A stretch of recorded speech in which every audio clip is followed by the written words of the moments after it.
Good day, I'm John Pless, Catoosa County Public Information Officer, and this is your September Community News Update. We've got a couple of big developments from the Board of Commissioners now, including the passage of the 2022 fiscal year budget and also our continued efforts to stop the pandemic. For more, let's listen to our message for September from Chairman Steve Henry. Hello, my name is Stephen Henry. I'm the Chairman of the Board of Commissioners in Catoosa County. We want to give you an update on just a couple of things we've had going on. One of the biggest of which is we just adopted our budget for 21-22, the year 2021 and 22. It's hard to believe we're already there, but that time is upon us. So I want to give you a couple of little comparisons. Our millage rate ended up being 5.835. Give you a couple of our neighbors. Dade County, it was 8.0, Walker's 8.313, Gordon's 9.5, Whitfield's 11.7, and Chattooga's 15.5. So as all of our neighbors go, we've got a really good competitive millage rate, so I hope our citizens are proud of that. And then our 5-year track record, we always go back 5 years. In 2017, we were 6.95, 2018, 6.734, 2019, 6.484, 2020, 6.4, and 2021 will be the 5.835. So just kind of a glance of what the rates have been, and we couldn't do that without the fiscal responsibility of our department heads, our fire department, our sheriff's office. You know, it takes everyone working together to keep our budget numbers down and to be able to provide the amount of services that a county our size requires.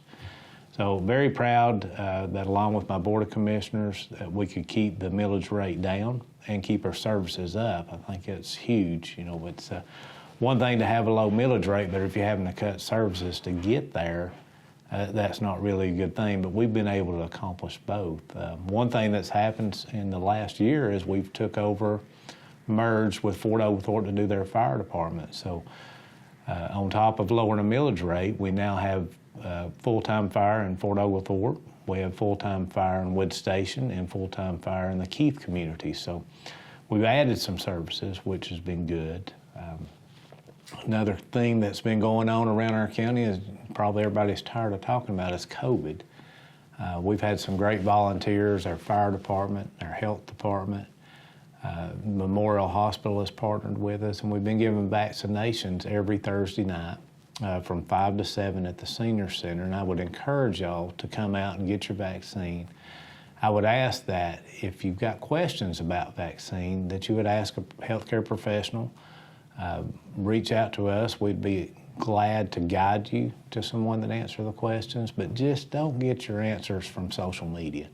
I would encourage to try to get better answers, get the truth. It's hard to get the truth on social media because there's so many different versions of it. So, I also want to explain a little bit about what we did this morning. Today we did an incentive to get our employees vaccinated. It's been the topic, hot topic of the day on social media. We've been getting blasted a little bit, but the main goal is to save lives. There's no one dying that is vaccinated that we can find documented. As the vaccine works, I firmly believe that. But we're also a self-insured county. So being self-insured means if someone gets sick and goes to the hospital, we're paying for that out of the general fund budget. We cover our own insurance. So we have ARP funds, American Rescue Plan money that come from the federal government that can only be used for COVID. So we opted to take and give a $500 incentive to each employee if they get vaccinated or those that have already been vaccinated.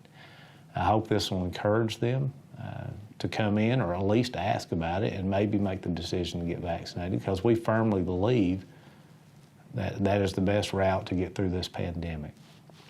A lot of people say, well, it must be nice to get $500 of taxpayer money. Well, the average hospital bill for a COVID patient, if they don't go to critical care, is $17,000 to $20,000. And again, I'm going to stress we're self-funded, and there's insurance premiums that go up if you use too much of your insurance, or the self-funded part we pay out of pocket, and then actually once it gets to $100,000, there's another part of it that kicks in. It gets a little complicated. But bottom line is, to be fiscally responsible, $500 is much cheaper than what the alternative could be. The main goal, of course, is to prevent loss of life. That should be all of our goals. Every one of us at this point has lost somebody from COVID. I've lost 7 people in the last 14 days. Some family, some friends of friends. It's not acceptable. I believe the vaccine would stop the loss of life, and I will do everything I can to promote it. And I hope that we can get through this sooner rather than later. So that's pretty much all I had to share with you today. But I appreciate y'all allowed me to serve this community. And I would ask, before y'all get upset about things, that y'all would just take a minute to try to get the true facts, whether it be about learning about vaccine, the good and the bad, or learning about what we do in county government. If you have a question, reach out. We'd be glad to answer it instead of just being mad because you read something on social media. So thank you again for allowing me to serve, and I look forward to answering any questions y'all might have. So here are some of the details about ways Catoosa County government is working with community partners to help stop the pandemic. First, let's talk about vaccinations. There are free drive-through Pfizer COVID vaccines available every Thursday from 5 p.m. until 7 p.m. at the Catoosa County Senior Center. Pfizer's COVID vaccine has received full FDA approval for people 16 years old and up. Students aged 12 to 15 can still take advantage of the vaccine under FDA's emergency use authorization.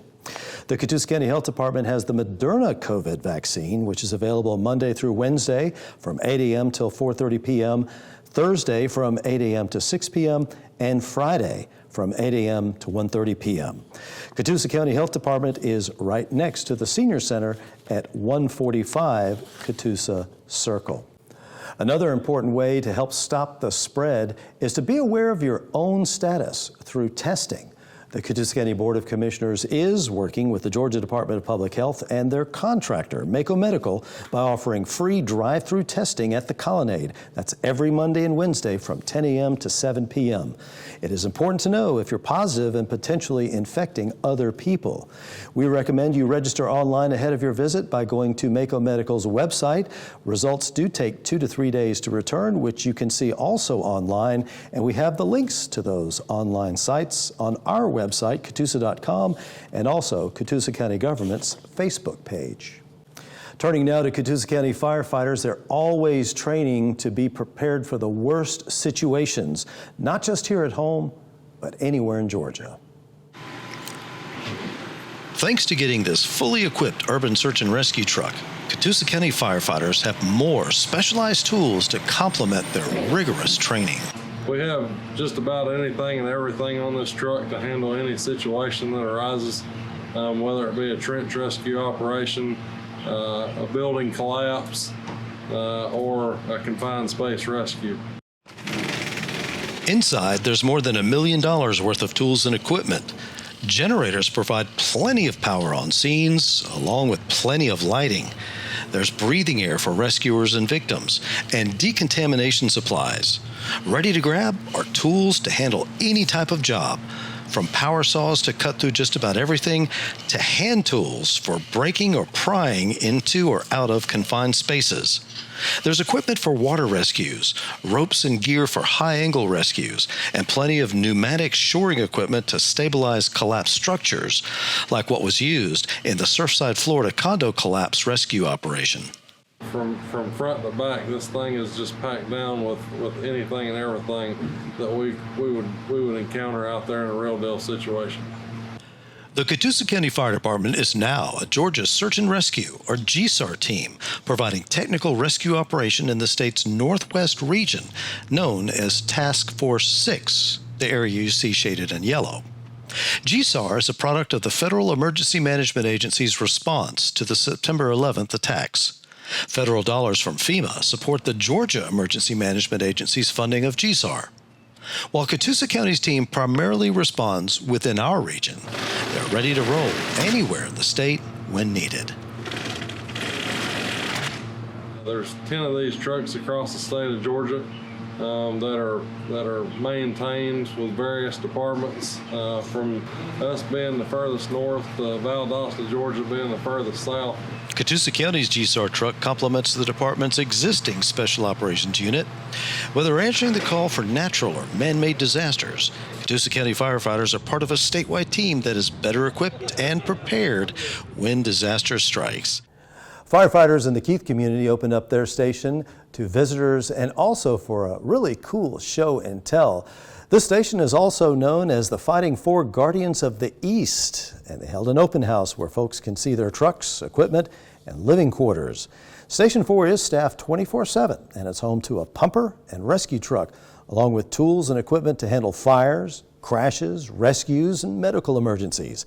It is a fully furnished living space to cook, eat, sleep, train, and to host visitors. Of course, the kids especially enjoyed their visit, posing for the camera and taking a few pointers, including on safety and using water to put out a fire. Congratulations to the Catoosa County Department of Transportation, which has recently been recognized by the American Public Works Association. Commissioner Jeff Long accepted the APWA's Project of the Year Award for the emergency construction and repair of the East Nickajack Road slope failure. You may recall East Nickajack Road, which connects the Wood Station community to Whitfield County over White Oak Mountain, was closed for an extended period of time. That's because part of that ridge was sinking and sliding, taking out a big chunk of the roadway. Catoosa DOT and their contractors designed, engineered, and stabilized the slope and resurfaced East Nickajack Road from the top of White Oak Mountain all the way down to Alabama Highway. We want to recognize the hard work that Catoosa County Coroner Jimmy Sperling is doing to help prevent suicides. He teaches classes to help folks recognize warning signs of people thinking about suicide and ways to help them connect with caring resources. Representatives with Georgia Public Broadcasting came to Sperling's office for an interview and to get some video of him at work. This is for a GPB documentary about suicide prevention that will air soon. We'll certainly let you know when on the Catoosa County Government's Facebook page. The Board of Commissioners proclaimed September as Literacy Month in Catoosa County, and the board presented the proclamation of Literacy Month to Shirley Smith, the Executive Director of Catoosa Citizens for Literacy. The organization offers free day and evening GED classes, along with free on-site child care and free transportation to and from classes for the Catoosa County residents. Catoosa Citizens for Literacy offers free tutoring for people who either cannot read or who read at low grade levels. Their work is life-changing for people just like Barbara Slater, who is recognized for her achievement and ability to do things that she never could up until now. I came here. It's okay. It's okay. You're okay. For help. She came here for help. Yeah. And we gave it to her. One step at a time. I can go to a supermarket and I told Miss Dale I was able to check my groceries out at the self-checkout. That's the first time I've ever been able to read the directions. Time now for the Catoosa County calendar with some important dates for you to save. Let's start with the Tennessee Association of Vintage Baseball Tournament. That's coming up September 25th and 26th at Clark Park on Robin Road in Ringgold. You can watch baseball being played just as it was in the 1800s. More information is at TennesseeVintageBaseball.com. The Catoosa County Garden Club wants to share how to can or preserve food, and this is great for folks who grow their own veggies or buy produce in bulk. Their next Garden Club meeting is Monday, September 27th at 7 p.m. Come by the Catoosa County UGA Extension Office at 43 Maple Street. That is right next to the courthouse. The Catoosa County Library continues Saturdays in September, curbside-only service. That's from 10 a.m. to 3 p.m. Also, story time is back. Toddler story time is Mondays at 10:15 a.m., and that's for kids up to 3 years old. Preschool story time is Wednesdays at 10:15 a.m. for 3 to 5-year-old children. More info is available at CatoosaCountyLibrary.org. And save the date for October 2nd. Catoosa County Parks and Rec is hosting its 4th annual Fall Festival. This year it'll be at the Ringgold Recreation Complex, also known as the soccer fields, from 3 p.m. to 6 p.m. Then it's the first annual Oktoberfest presented by the Rabbit Valley Farmers Market and Farm to Fork. That's from 6 to 9 p.m. on October 2nd at the Market Pavilion, 96 Depot Street in downtown Ringgold. Thanks for watching. You're up to date. I'm John Pless. We'll see you next month.